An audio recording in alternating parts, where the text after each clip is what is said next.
Parliament ఎన్నికల ప్రచారంలో గులాబీ దళం కథనోత్సాహంతో దూసుకెళ్తోంది. చేవెళ్ల సభ సక్సెస్ తర్వాత ఇప్పుడు బీఆర్ఎస్ మెదక్ సభపై దృష్టి పెట్టింది. మెదక్ జహీరాబాద్ లోక్సభ సెగ్మెంట్లకు సంబంధించి సుల్తాన్పూర్ వేదికగా ఎన్నికల ప్రచారం నిర్వహించనున్నారు అధినేత కేసీఆర్ పురిటిగడ్డపై ఇవాళ జరిగే సభ కోసం పార్టీ శ్రేణులు భారీ ఏర్పాట్లు చేశాయి. ఉమ్మడి మెదక్తో పాటు పలు జిల్లాల నుంచి ఈ సభకు జనం పోటెత్తడం ఖాయంగా కనిపిస్తోంది.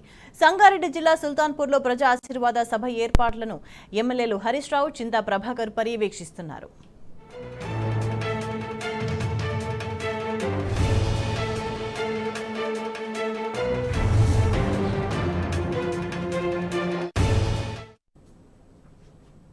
ఇక సుల్తాన్పూర్ ప్రజా ఆశీర్వాద సభకు సంబంధించి మరింత సమాచారాన్ని మా ప్రతినిధి లివిల్ మనకి లైవ్ లో అందిస్తారు. లివిల్, సభకు ఏర్పాట్లు ఎంతవరకు వచ్చినాయి? అక్కడ కార్యకర్తలు కానీ ప్రజలు కానీ ఏమంటున్నారు?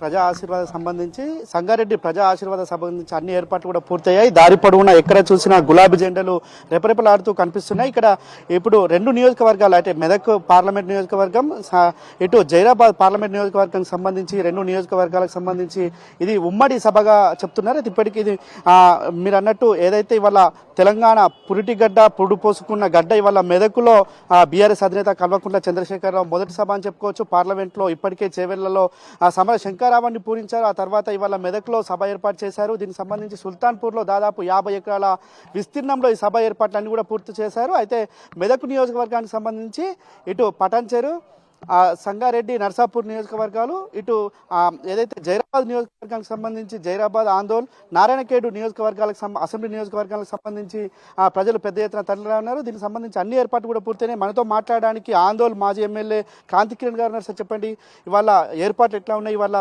ఉమ్మడి మెదకు బీఆర్ఎస్కు పురిటిగడ్డ ఉద్యమాలకు పెట్టింది పేరు. అలాంటి గడ్డలు ఇవాళ సమర శంకరావం పూరించనున్నారు బీఆర్ఎస్ అధినేత. ఎలా ఉంటున్నాయి ఏర్పాట్లు? ఈరోజు కేసీఆర్ గారి ఆశీర్వాద సభకి అన్ని ఏర్పాట్లు కూడా పూర్తయినాయి. మా నియోజకవర్గం నుంచి దాదాపు 25,000 మందిని ఈ సభకు రావడానికి సిద్ధంగా ఉన్నారు ప్రజలందరూ కూడా.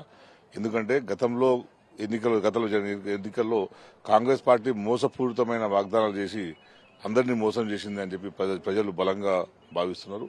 ఈ రోజు జరిగే సభ మరోసారి కేసీఆర్ గారి నాయకత్వాన్ని, ఏదైతే ఇంతకుముందు చెప్పినట్టు తెలంగాణ ఉద్యమానికి కేసీఆర్ గారు ఇక్కడే శంకరావం పూరించారో, మళ్లీ కూడా తెలంగాణలో ఏదైతే ప్రజలు మరోసారి మోసం చేయాలని చెప్పి కాంగ్రెస్ పార్టీ ప్రయత్నం చేస్తుందో ఆ మోసాన్ని ఇంకా ఎండగట్టడానికి ఈ ఆశీర్వాద సభ ఉపయోగపడుతుందని చెప్పి మేము ఆశిస్తున్నాం. జనం కూడా బాగా ఆతృతతో ఉన్నారు. కేసీఆర్ గారు ముఖ్యమంత్రిగా లేరన్న విషయాన్ని జనాలు ఇప్పటికి కూడా జీర్ణించుకోలేని పరిస్థితి గ్రామాల్లో ఉన్నది.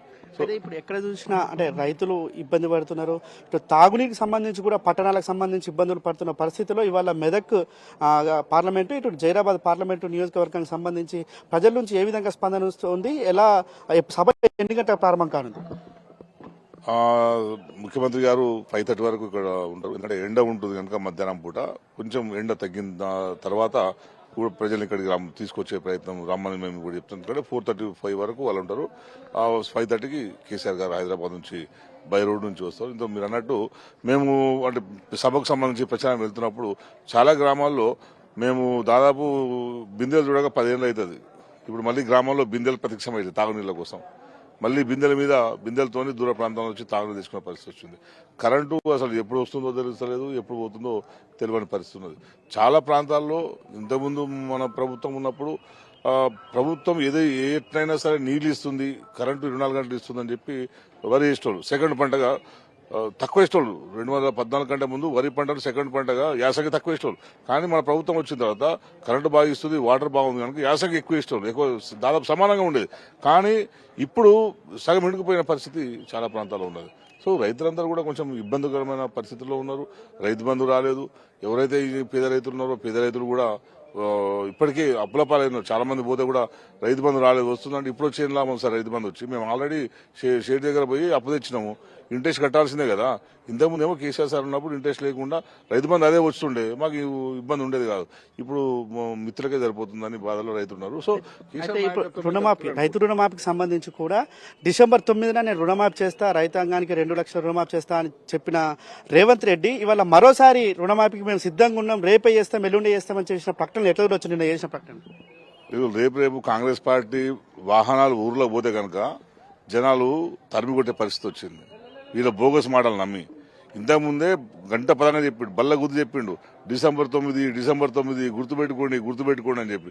ఇప్పుడు మళ్ళా ఆగస్టు లోపల అని చెప్తుండు. సో కాంగ్రెస్ పార్టీ మోసం చేసింది, చెప్పేటివన్నీ కూడా అబద్దాలు, ఓట్ల కోసమే చెప్తున్నారు. ఎట్టి పరిస్థితుల్లోనైనా అధికారంలోకి రావాలని చెప్పి ఇంతకుముందు అబద్దాలు ఆడారు, ఇప్పుడు మళ్ళీ అది ఉన్న అధికారాన్ని కాపాడుకోవాలని చెప్పి ఇప్పుడు అబద్దాలు ఆడుతున్నారు అనేది ప్రజలకు అర్థమవుతుంది. దాంతోపాటు మేము కూడా దాన్ని విస్తృతంగా ప్రచారం చేస్తున్నాం. వాస్తవం కదా అది. నువ్వు నిజంగా ఇచ్చేవాడివి అయితే కనీసం గత ప్రభుత్వం ఇచ్చిందాన్ని ఎందుకు ఇస్తలేవు?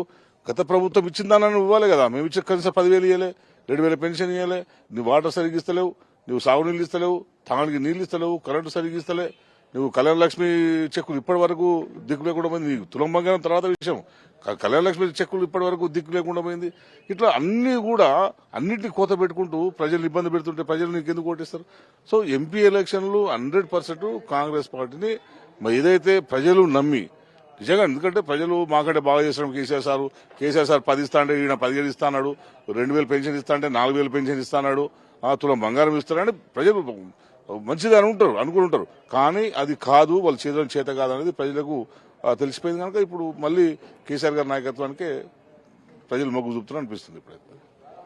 ఇవాళ ఏదైతే కాంగ్రెస్ 6 గ్యారెంటీలతో మోసం చేయడమే కాకుండా ఇవాళ రుణమాఫీకి సంబంధించి కూడా గతంలో ఇస్తామని డిసెంబర్ 9నే ఇస్తాం, ఇప్పుడే ఇల్లు తెచ్చుకోండి అని చెప్పేసి కూడా ప్రగల్భాలు పలికారు. అలాంటి ప్రగల్భాలు మరోసారి కూడా పలుకుతారు. ఖచ్చితంగా ఇవాళ రైతాంగం కావచ్చు, ఇటు గ్రామీణ ప్రాంతాల్లో ఉండే ప్రజలంతా కూడా కాంగ్రెస్ను కరగాల్చి వాత పెట్టేందుకు సిద్ధంగా ఉన్నారు. ఖచ్చితంగా బీఆర్ఎస్ పార్టీ ఎంపీలను గెలిపించుకుంటే ఖచ్చితంగా ఒక బలమైన శక్తిగా పార్లమెంట్లో కొట్లాడుతుందని చెప్పేసి కూడా ఇవాళ బీఆర్ఎస్ నేతలు చెప్తున్న పరిస్థితి కనిపిస్తుంది. ఖచ్చితంగా ఇవాళ ఏదేమైనప్పటికీ ఉమ్మడి మెదక్ జిల్లాలో ఇది మొదటి సభ. చేవెళ్ల భారీ బహిరంగ సభ సక్సెస్ తర్వాత ఇవాళ మెదక్ సభను మరోసారి కూడా సక్సెస్ చేసేందుకు బీఆర్ఎస్ నేతలంతా కదం తొక్కుతున్నాయి. ఎక్కడ చూసినా గులాబీ జెండాలు రెపరెపలాడుతూ కనిపిస్తున్న పరిస్థితి. 3:30-4 గంటల మధ్యలో బీఆర్ఎస్ అధినేత అక్కడి నుంచి ప్రారంభమై ఇక్కడికి 5 గంటల వరకు చేరుకుంటారు. 5 గంటల తర్వాత సభ ఉంటుందని చెప్పి చెప్తున్నారు. సభకు వచ్చే వారికి కూడా అన్ని ఏర్పాట్లు చేశారు. సభకు సంబంధించి ఈ హైవే పక్కనే సభా ప్రాంగణం ఏర్పాటు చేశారు. దీనికి సంబంధించి పక్కనే ఒక 50 ఎకరాల వరకు కూడా పార్కింగ్ ఏర్పాటు కూడా చేశారు. ఎవరికి ఎలాంటి ఇబ్బందులు తలెత్తకుండా అన్ని ఏర్పాట్లు కూడా చేశారు. అయితే ఇవాళ ఏదైతే రైతు పోరుబాట బట్టి రైతాంగం ఎదుర్కొంటున్న సమస్యలను ఇప్పటికే జనం దృష్టికి తీసుకెళ్లారు. ఖచ్చితంగా రైతాంగం పడుతున్న బాధలను మరోసారి ఈ వేదికగా ఖచ్చితంగా చెప్పనున్నట్టు కూడా చెప్తున్నారు.